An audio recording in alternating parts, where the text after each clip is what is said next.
ਤੁਸੀਂ ਪਹਿਲੇ ਪੂਰੀ ਕਿੰਨ ਲਿਖੀ ਮਿੱਠਾ ਪੂਰੀ ਵਾਲੀ ਇਹ ਵੇਖਦੇ ਆ ਮੈਂ 5 ਮਿੰਟ ਸਾਦਾ ਵਰਕਾ ਆ ਦੇਖੋ ਆ ਦੇਖੋ ਨਹੀਂ ਇੱਕ ਮਿੰਟ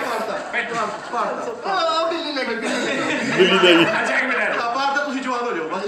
ਲੈ ਵੀ ਮੇਰੀ ਗੱਲ ਸੁਣੋ ਇਹ ਤੁਸੀਂ ਹੁਣ ਨਾ ਤੁਸੀਂ ਅਭੀ ਤੁਸੀਂ ਦੇਖਣਾ ਤੁਸੀਂ ਇੱਧਰ ਲਿਆਣੇ ਆਹੋ ਤੁਸੀਂ ਦੇਖਣਾ ਇਹਦਾ ਮੂੰਹ ਉੱਧਰ ਨਾ ਜਾਵੇ ਇਹ ਮੈਨੂੰ ਗੱਲ ਕਰਕੇ ਬਾਹਰ ਦੇ ਓਕੇ ਜੀ ਠੀਕ ਹੈ ਪਰੇ ਰੱਖ ਸੱਟਦੇ ਉਧਰ ਯਾਰ ਉਸਤਾਦ ਜੀ ਇਹ ਕੀ ਗੱਲ ਹੋਈ ਘਰੋਂ ਤਿਆਰ ਕਰਕੇ ਵਰਕੇ ਭਰ ਕੇ ਲਿਆ ਕੇ ਦੇ ਇੱਥੇ ਸ਼ੋਕੀ ਨੇ ਕਿੰਦਰ ਪਿਆਰ ਸੀ ਆਹੋ ਸਾਜ ਜੀ ਅਗੇ ਬਾਬੇ ਇਹ ਜ਼ਿਆਦੀ ਉਸਤਾਦ ਜੀ ਕਰਕੇ ਬਾਬੇ ਬੈਠੇ ਬੈਠੇ ਆਪਣੇ ਨਾਲ ਦੇ ਬਾਬੇ ਨੂੰ ਪੁੱਛਦੇ ਉਹ ਮੈਂ ਭਲਾ ਜਿਉਂਦਾ ਕਿ ਮਰ ਗਿਆ ਜੀ ਉੱਤਾ ਕੇ ਮਰ ਗਿਆ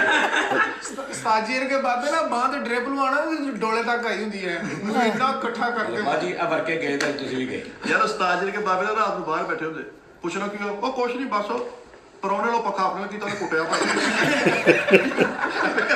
ਅੱਛਾ ਨੌ ਨੇ ਅੰਦਰ ਵੜ ਕੇ ਕੁੱਟਿਆ ਮੇਰਾ ਕੁੱਟ ਖਾਂਦੇ ਇਹ ਜੇ ਸ਼ੱਕੀ ਮੈਮੀ ਬਾਬੇ ਆਪਣੀ ਗੱਠੜੀ ਨੂੰ ਵਾਇਰ ਲਾ ਕੇ ਫਿਰਦੇ ਇਦਾਂ ਦੇ ਬਾਬੇ ਭੀੜ ਹੁੰਦਾ ਨੇ ਮੂੰਹ ਚ ਲੇਲਾ ਸਕਾਉਣਾ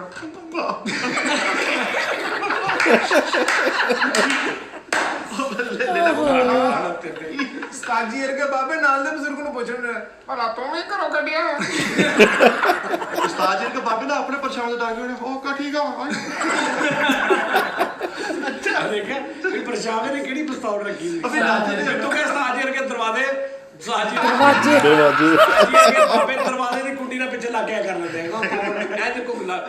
ਸਾਇਰ ਕਰ ਲਾ ਉਹਨੇ ਵਰਕੇ ਨਹੀਂ ਉਹ ਵਰਕੇ ਤੋਂ ਬਗੈਰ ਉੜ ਗਿਆ ਬਾਹਰ ਥੜੀਏ ਚ ਬਹਿ ਕੇ ਕੇਲਾ ਚੱਟਣ ਦੇ ਕਹਿੰਦਾ ਯਾਰ ਬਾਹਰ ਕਿਉਂ ਨਾ ਹਟ ਗਿਆ ਨਹੀਂ ਕਹਿੰਦਾ ਕੇਲਾ ਖਾਂਦੇ ਤੇ 25-30 ਮਿੰਟ ਬਾਅਦ ਵੀ ਸਾਲਾ ਵੀ ਮੂੰਹ ਚ ਜਾ ਰਿਹਾ ਤੇ ਸਾਲਾ ਵੀ ਆ ਰਿਹਾ ਲੱਗਦਾ ਹੀ ਨਹੀਂ ਜਾ ਰਿਹਾ ਉਸਤਾਦ ਜੀ ਦੇ ਬਾਬੇ ਨਾ 9 ਦੀ ਈਦ ਆਵੇ ਨਾ 1000 ਰੁਪਏ ਤੋੜ ਲੈਂਦੇ ਆ ਵਰਗੇ ਲਿਖੇ ਸਾਜੀ ਯਾਰ ਨਾ ਉਹ ਫਿਰ ਤੂੰ ਰੱਖ ਲੈ ਫੜ ਅੱਛਾ ਇਹਦੇ ਵਾਲਾ ਬਾਬਾ ਨੋਹਾਂ ਦੇ ਵਾਲੇ ਤੁਹਾਡੀ ਨੋਹਾਂ ਦਾ ਜਿਹੜਾ ਤੋਤਾ ਕੁੱਤਾ ਨੋਹ ਨੇ ਕੁੰਡੇ ਲਾ ਦੇਈ ਤੁਹਾਨੂੰ ਪਤਾ 9 ਤੋਂ ਬਾਬੇ ਜੁਦਾ ਨਹੀਂ ਆ ਤੇ ਲੈ ਨੋਹ ਦੇ ਬਾਬੇ ਜੜ ਯਾਰ ਤੂੰ ਉਹ ਸੋਚਿਆ ਨਹੀਂ ਮਾਰ ਤੈਨੂੰ ਤੇਰੇ ਤਾਜੀ ਮੇਰਾ ਵੀ ਕਰਨ ਤੋਂ ਬਾਅਦ ਤਾਜੀ ਵਗਰੇ ਬਾਬੇ ਹੁੰਦੇ ਆ ਕੰਗ ਕੇ ਆਪਣੇ ਕੁੱਤਾ ਪਵਾ ਲੈਂਦੇ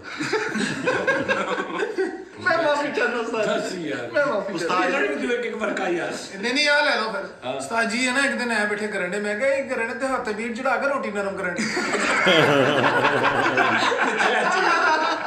ਬੀੜ ਲਾ ਕੇ ਇੱਥੇ ਚੜਾ ਕੇ